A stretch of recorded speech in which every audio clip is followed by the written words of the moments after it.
Declan Mercer never planned on spending his autumn at a lakeside resort, surrounded by people who measured their worth in stock portfolios. He was a man who preferred quiet mornings, the smell of cedar in a half-finished cabinet, and the particular satisfaction of building something with his own hands. Once, he had been an architect with a promising future, a corner office, and a name people remembered. That life had ended years earlier, not with a scandal, but with a slow erosion of trust after a business partnership collapsed and took his savings with it.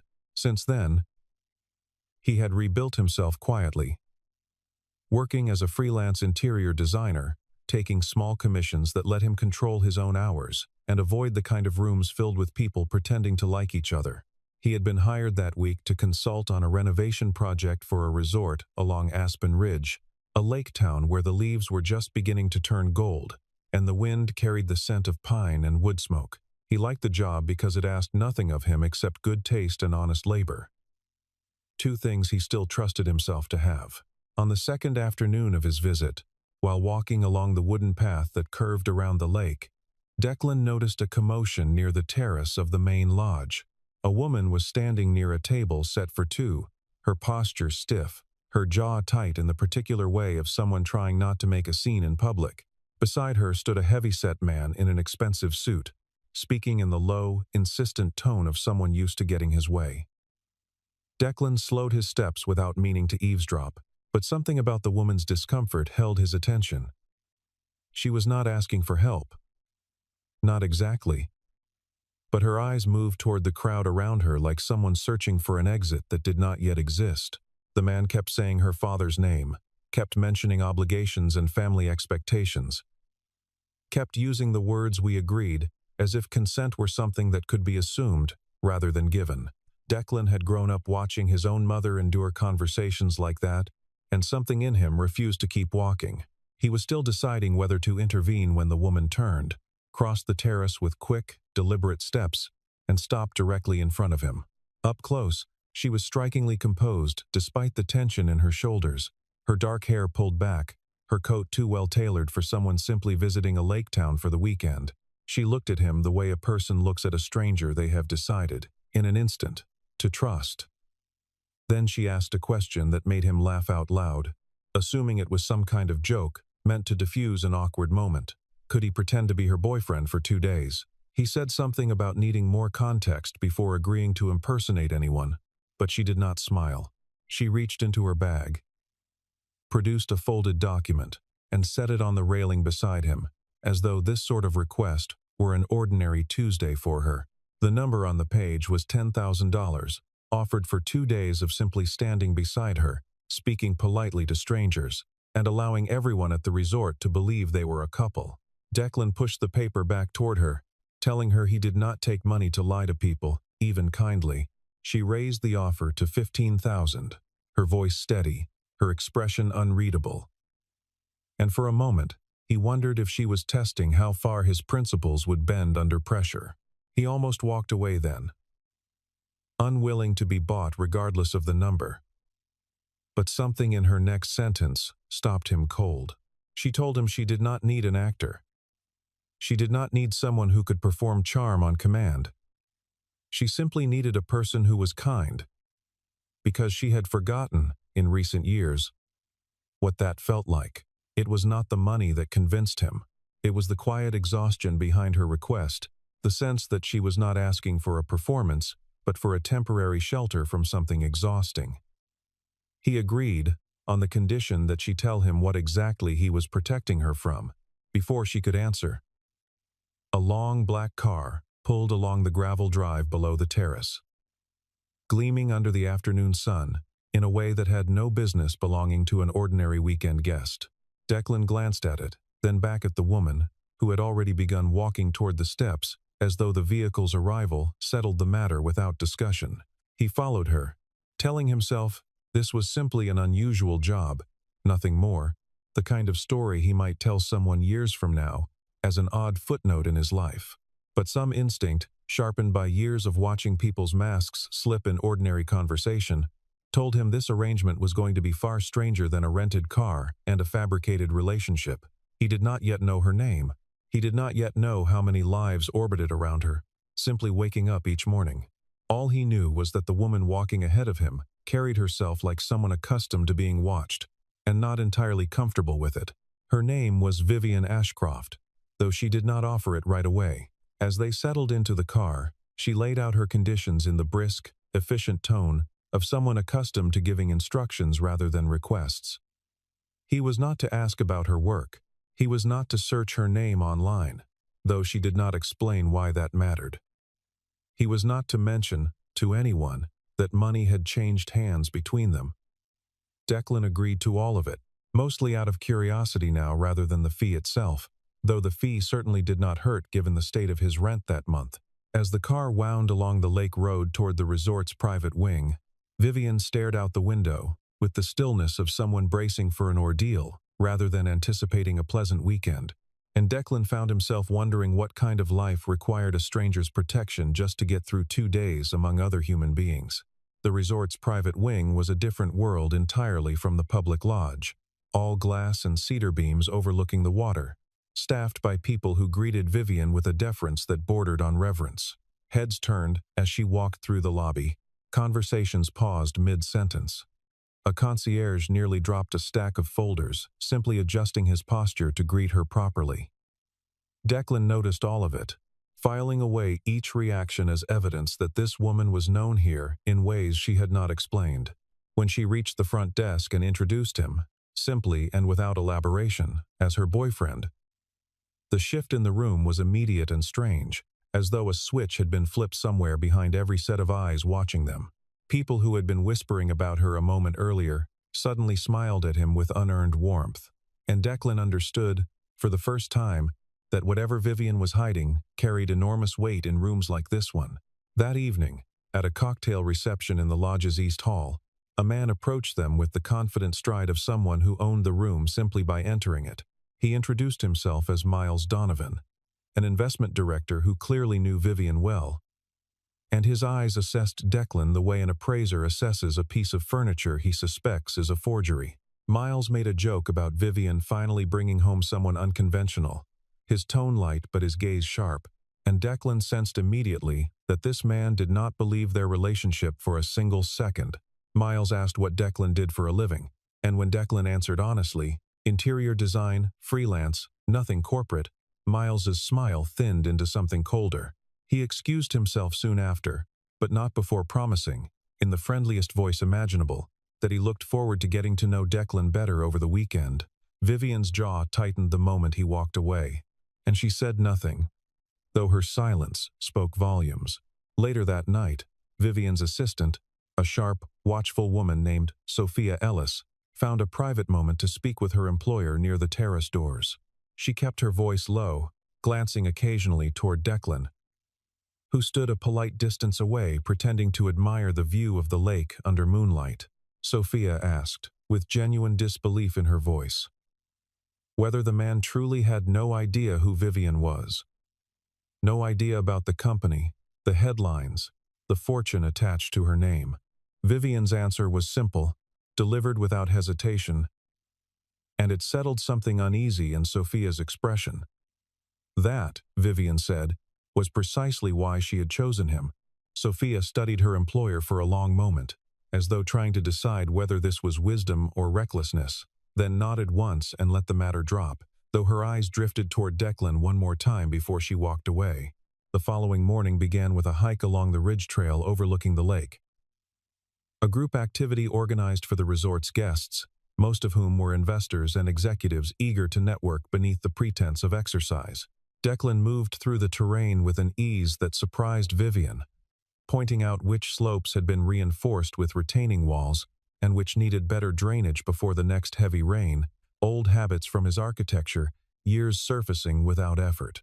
Vivian watched him with quiet fascination, unused to spending time with someone who spoke about the world in terms of structure and craftsmanship rather than valuation and leverage. When the group paused at an overlook, Declan offered her his jacket without being asked, simply noticing she had started to shiver, and the gesture struck her as more remarkable than anything the wealthiest men in her professional life had ever offered her, because none of them had ever bothered to notice she was cold.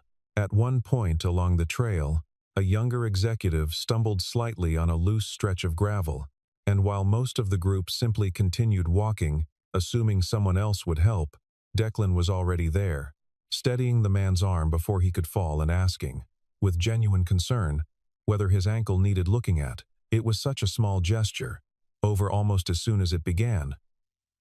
But Vivian noticed the way nobody else in the group had even turned around, too absorbed in their own conversations about quarterly earnings to register that someone nearby had nearly been hurt. She said nothing about it at the time, but she carried the moment with her for the rest of the hike, turning it over quietly in her mind, the way one turns over a coin found unexpectedly in an old coat pocket. By afternoon, the group moved to the lake for canoeing, and Declan proved just as steady in a boat as he had been on the trail, guiding their canoe with practiced, unhurried strokes, while Vivian sat facing him, unable to stop studying his face for signs of performance, and finding none. The water that day was calm enough to mirror the surrounding hills almost perfectly, and for long stretches neither of them spoke at all, content simply to exist in the same quiet rhythm of paddle against water, the distant sound of other guests fading behind them. As their canoe drifted farther from the main dock, Vivian trailed her fingers along the surface of the lake, watching the ripples spread outward and disappear, and she thought, not for the first time that weekend, that she could not remember the last occasion on which silence with another person had felt this comfortable rather than strained. That evening, at the formal dinner held in the lodge's grand dining hall, Declan behaved exactly as he had all day. Warm but understated. Attentive without flattery. Entirely unimpressed by the chandelier overhead, or the wine list that cost more than most people's monthly wages, Vivian realized, somewhere between the second and third course, that she had not once felt like she was being managed or measured that day. For the first time in longer than she could remember, she had simply been treated like a person. Over dinner, their conversation drifted away from the noise of the room and into quieter territory, the kind of subjects strangers rarely broach on a manufactured weekend.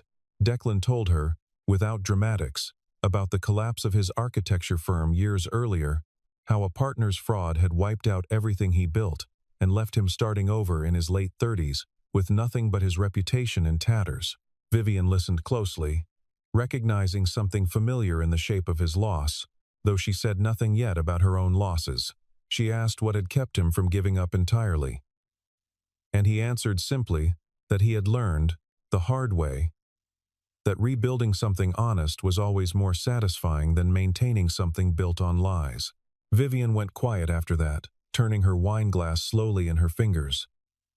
And for a moment Declan thought he had said too much, until she admitted, in a near whisper, that she envied how easily he spoke about failure without flinching.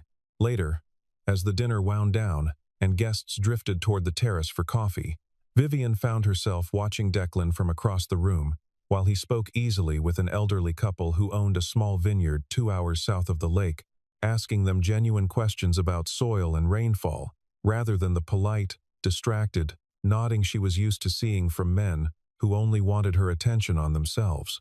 She realized, with something close to embarrassment, that she had spent years surrounded by people who filled silences with talk of themselves. And she had simply accepted that, as the ordinary texture of adult conversation. Declan did the opposite without apparent effort, drawing stories out of people who rarely got asked anything at all, and Vivian found herself wondering how many other rooms he had quietly made warmer over the years without anyone ever noticing or thanking him for it. Across the room, Miles Donovan watched the two of them with narrowed, calculating eyes, unconvinced by the ease between them, and increasingly suspicious that something deeper than romance was unfolding at that table. He had spent years cultivating his position near Vivian, positioning himself as indispensable to her business decisions, and the sudden appearance of an outsider, who seemed to command her attention so effortlessly unsettled him, in ways he did not care to examine too closely.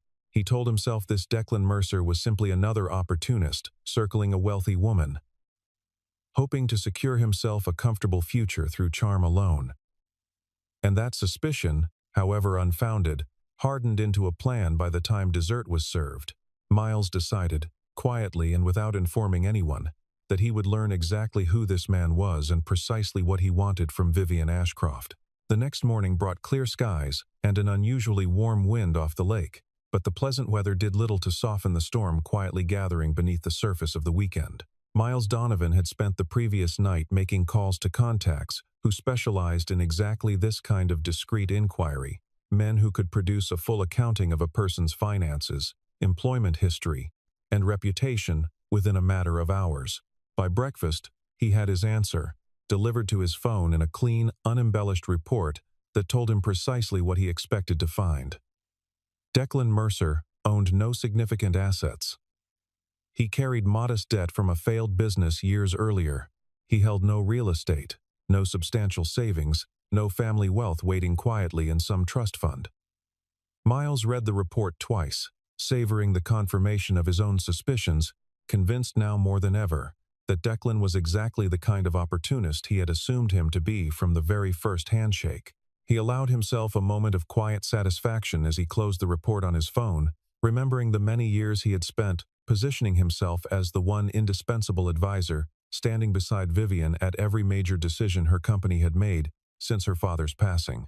In his mind, a penniless designer posed no genuine threat to that arrangement, and he intended to remind everyone at the resort, subtly and without appearing petty about it, exactly how far beneath Vivian's station this new companion truly stood. He wasted no time sharing his amusement with a few of the other executives lingering near the coffee station, laughing under his breath about Vivian's poor taste in weekend company, joking that she had finally found a man with absolutely nothing to offer except a pleasant face and convenient availability. The other men chuckled along, some out of genuine agreement, others simply out of deference to Miles's standing within their shared professional circles. None of them noticed, or perhaps none of them cared, that a member of the resort staff overheard the entire exchange and later mentioned it, in passing, to Sophia Ellis, who filed the information away with quiet unease, unsure yet whether it was worth troubling Vivian with something so predictably petty. Meanwhile, Vivian herself seemed lighter than she had been in longer than anyone around her could recall.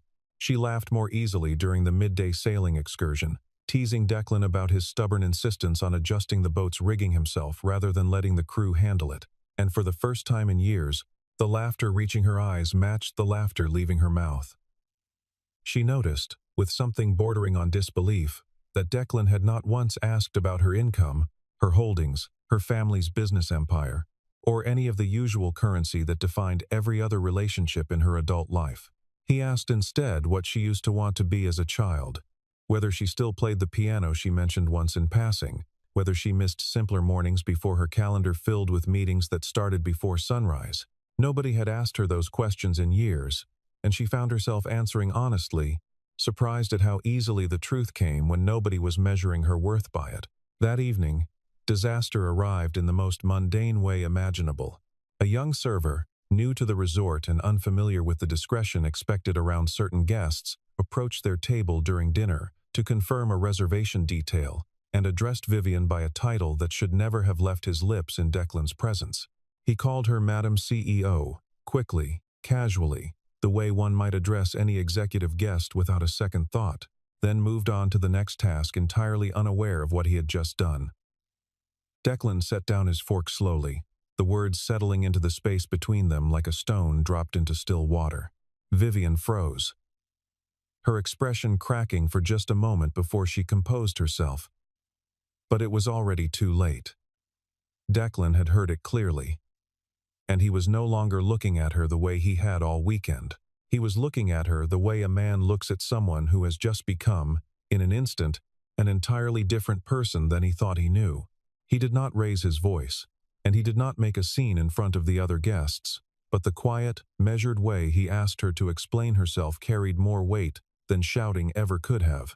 Vivian's hands trembled slightly as she folded her napkin.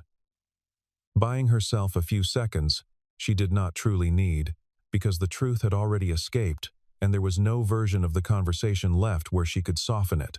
She told him plainly that she was the chief executive of Ashcroft Living, a company worth billions, one of the most recognized names in the industry, a woman whose face had appeared on business magazine covers he had simply never happened to read.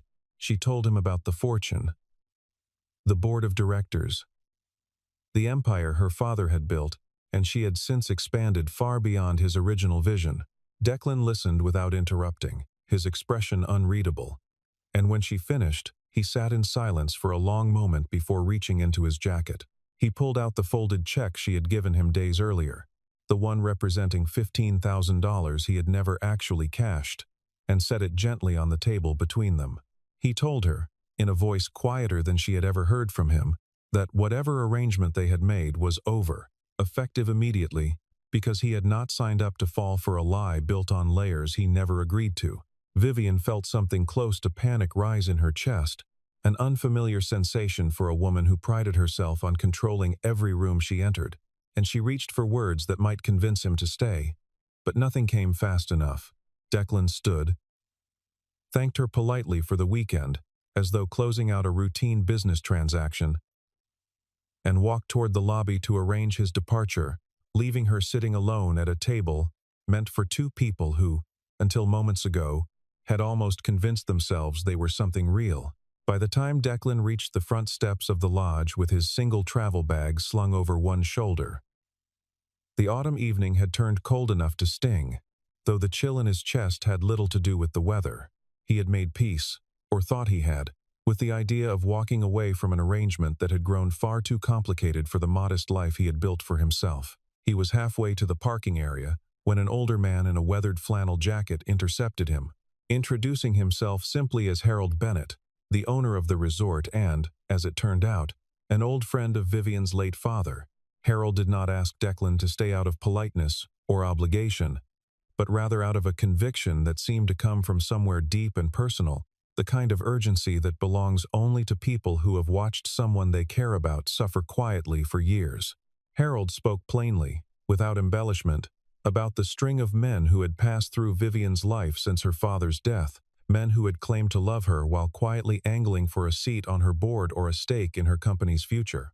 He described a broken engagement years earlier that had ended not in heartbreak but in litigation. A business partner turned lover, who had nearly succeeded in siphoning company funds before Vivian discovered the betrayal herself. He told Declan that in all the years he had known her, watching her grow from a determined young woman into a guarded, exhausted executive, he had never once seen her laugh the way she had laughed walking along the lake path with Declan the previous afternoon. Declan listened, his bag still slung over his shoulder, torn between the instinct to protect himself from further complication and the quiet recognition that Harold was not exaggerating for effect. Declan stood at the edge of the parking lot for a long while after Harold walked away, staring out at the darkening water, running through every reasonable argument for simply driving home and letting the whole strange weekend fade into an unusual story he might tell someone years later. But reasonable arguments had a way of losing their grip when weighed against the memory of Vivian's laughter on the sailboat, or the surprising ease with which she had answered questions nobody had bothered to ask her in years. He was not returning for the money, since he had left that check untouched on the table where she could do with it whatever she pleased. He was returning because the idea of her spending another year surrounded by people who saw her only as a fortune to be managed felt, to him, like an injustice he was no longer willing to simply witness and walk away from. He turned around and walked back toward the lodge, uncertain exactly what he would say when he found her, only certain that leaving had been the wrong decision. While Declan made his way back through the resort's quiet corridors, Miles Donovan was already several steps ahead in a plan of his own, one considerably less concerned with Vivian's happiness than with his own position within her company. Armed with the background report confirming Declan's modest finances, Miles had spent the evening drafting a story designed to reach exactly the right journalists by morning, a narrative painting Declan as a calculated opportunist who had inserted himself into Vivian's life for financial gain. He knew such stories rarely required much truth to spread quickly, only a compelling shape and the right audience, eager to believe the worst about a woman as guarded and successful as Vivian Ashcroft. By the time the sun rose over the lake, the story had already begun circulating among financial press contacts, framed carefully to suggest that the company's chief executive had lost her judgment along with her heart. The fallout arrived within hours, faster and harsher than even Miles had anticipated.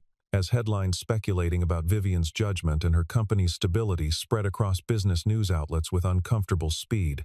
The Ashcroft Living Board of Directors, several of whom had never fully trusted a woman running her father's empire in the first place, seized on the controversy as justification for demanding answers.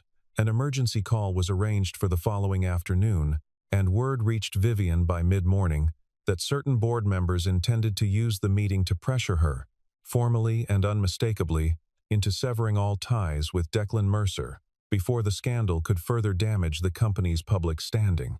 Vivian read the messages with a familiar, exhausted resignation, recognizing the pattern from every previous instance in her life when personal happiness had been treated as a liability to be managed rather than a right she was entitled to.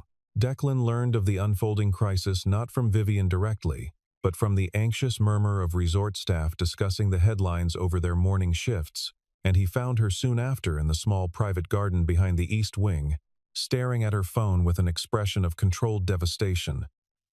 He told her, without preamble, that he intended to leave the resort quietly and issue no statement of any kind, believing that his absence would remove the story's fuel and allow the board's pressure to dissipate before it could do lasting damage to her company.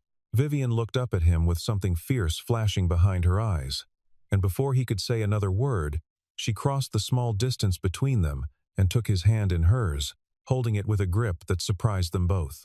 She told him, in a voice steadier than he expected given the circumstances, that she was done letting other people decide who she was allowed to care about, and that if the board wanted a fight, they would have one.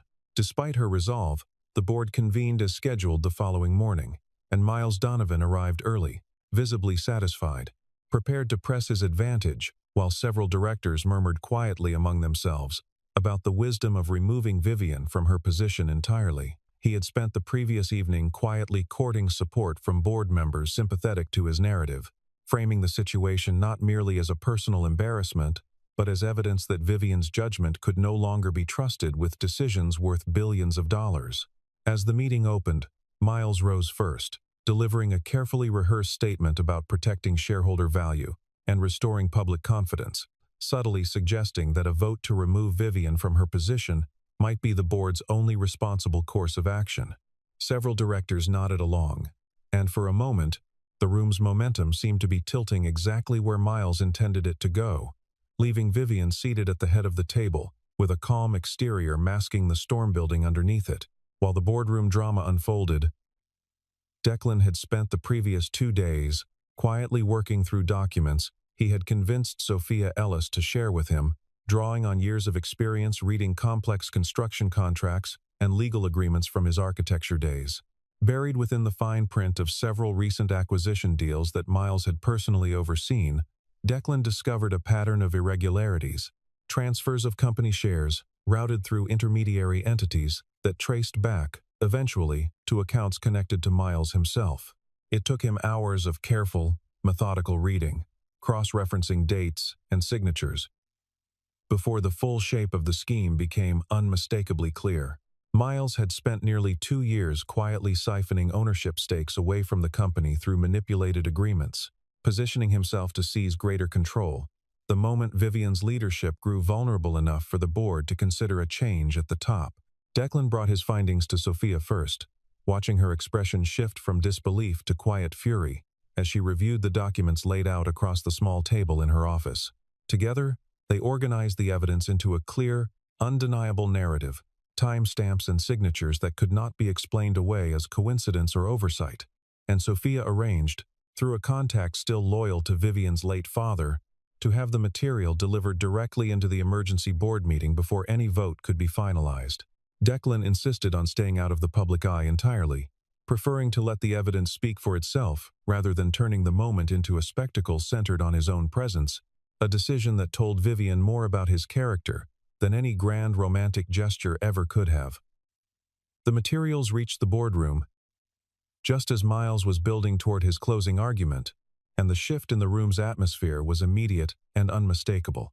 Vivian rose from her seat, laid the documents across the table for every director present to examine, and asked Miles, calmly and without theatrics, to explain the transfers bearing his signature across 3 separate acquisition deals. Miles's confident posture faltered for the first time in years, his carefully constructed narrative collapsing under the weight of evidence he had never expected anyone to find, let alone assemble so completely.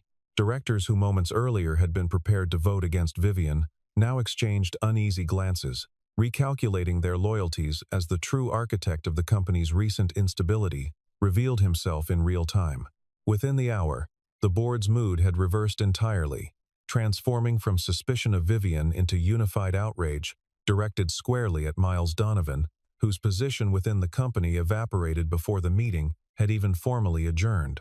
Sophia stood quietly near the back of the conference room throughout the confrontation, watching years of carefully suppressed anger finally rise to the surface in Vivian's steady, unwavering voice as she read each falsified transfer aloud for the record.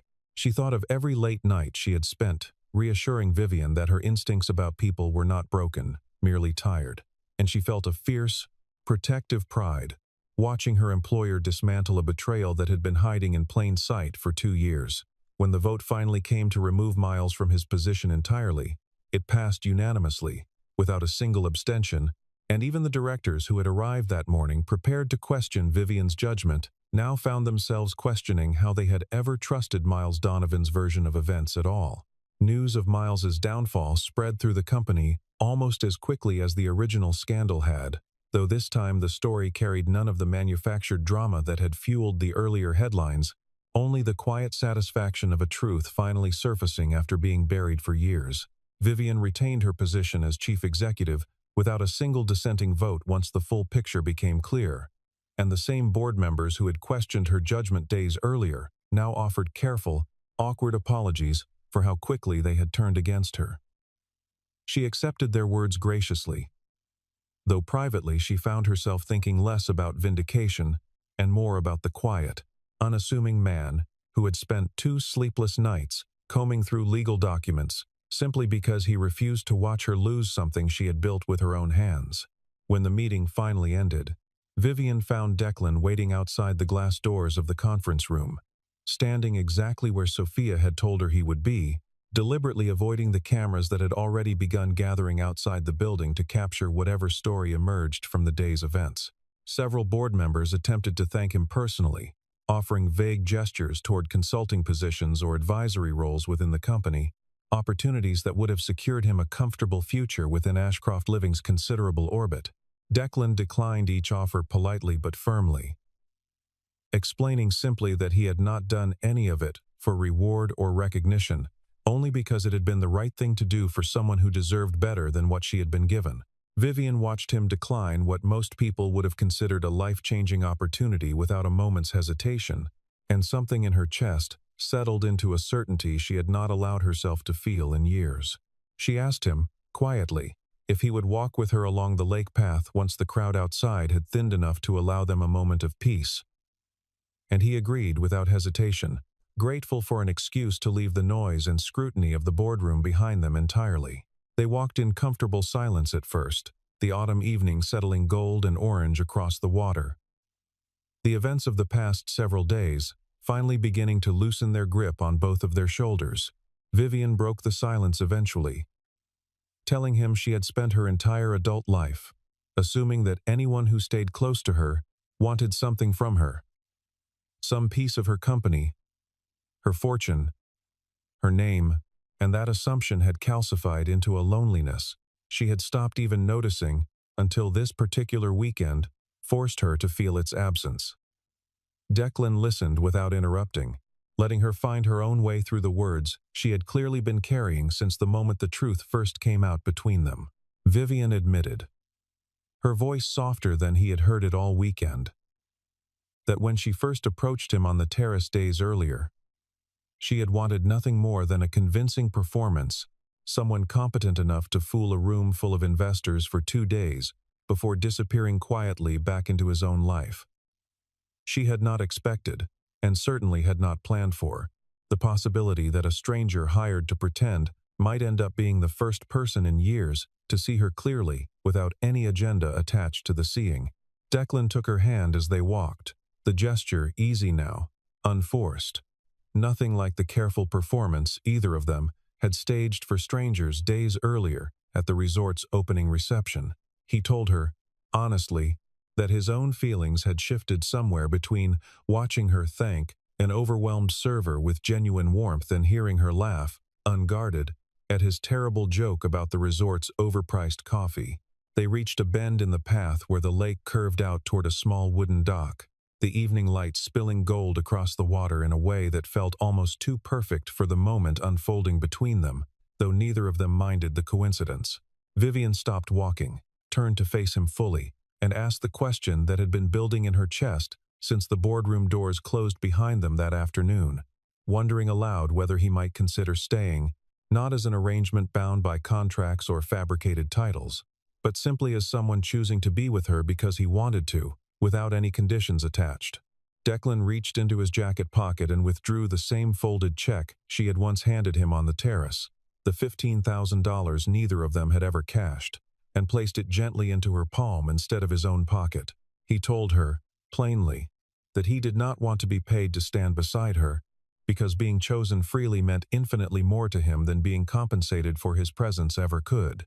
Vivian's composure, so carefully maintained through boardrooms and headlines and years of guarded distance, finally gave way entirely, tears gathering in her eyes as she folded the check back into his hand and told him to keep it, not as payment, but as a reminder of the exact moment two strangers had stopped pretending and started something honest instead.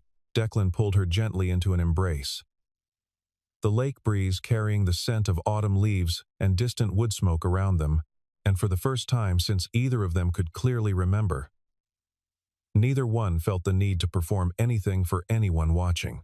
They stood together at the edge of the dock as the sun dropped lower behind the ridge, the golden light stretching long shadows across the water. Two people who had begun this story as strangers hired for a fabricated weekend and ended it as something neither of them had expected to find at all. The resort behind them slowly emptied of its guests over the following days, investors and executives returning to their ordinary lives, the scandal that had briefly consumed the business world already fading into yesterday's news, the way such stories always eventually do. Harold Bennett watched from his office window as Declan and Vivian walked the lake path together one final time before her scheduled departure, and he allowed himself a small, satisfied smile, thinking of an old promise he had made to a friend long since passed, a promise to watch over a daughter who deserved, eventually, to be loved simply for who she was, rather than what she owned. Sophia Ellis, meanwhile, quietly finalized the paperwork necessary to formally remove Miles Donovan from every remaining position within the company, relieved beyond words that the woman she had served so loyally for years had finally found someone worthy of her trust. What began as a desperate, hastily arranged deal on a resort terrace had transformed, over the course of a single unforgettable weekend, into something neither Declan nor Vivian could have predicted when they first shook hands over a folded check and an implausible request. He had agreed to play a role simply to make rent that month, never imagining the woman across from him carried a fortune large enough to reshape entire industries, let alone a loneliness deep enough to make that fortune feel almost meaningless. She had hired a stranger to shield herself from one uncomfortable dinner, never expecting that stranger would eventually become the one person capable of seeing past every title, every headline, every zero attached to her name, straight through to the person she had almost forgotten she still was underneath it all. In the weeks that followed, Declan kept his small apartment above the hardware store in town, unwilling to trade the life he had rebuilt for himself, simply because circumstances had shifted so dramatically around him, and Vivian found herself surprised, then quietly grateful, that he never once suggested otherwise. She began spending her weekends away from the city more often than her board members thought reasonable, driving up to Aspen Ridge whenever her schedule allowed, learning slowly how to exist in a version of her life that was not entirely dictated by quarterly projections and shareholder expectations. Harold Bennett watched this new rhythm develop from a respectful distance, occasionally offering the two of them a quiet table by the water without being asked, content simply to see the promise he once made to an old friend finally bearing fruit in front of him. As autumn deepened around Aspen Ridge and the last guests of the season departed the resort where their story had first begun, Declan and Vivian walked together along the water's edge, no longer strangers playing assigned roles for an audience of curious onlookers, but two people who had found, quite by accident, exactly what each of them had stopped believing they deserved. The weekend that had started as a performance ended as something entirely real, proof that sometimes the truest connections begin not with grand declarations or calculated introductions, but with a simple, unguarded question asked by a desperate woman to a stranger kind enough to say yes. And as the lake settled into stillness beneath the fading autumn light, their story, having survived scandal, suspicion, and every carefully constructed mask along the way, was only just beginning.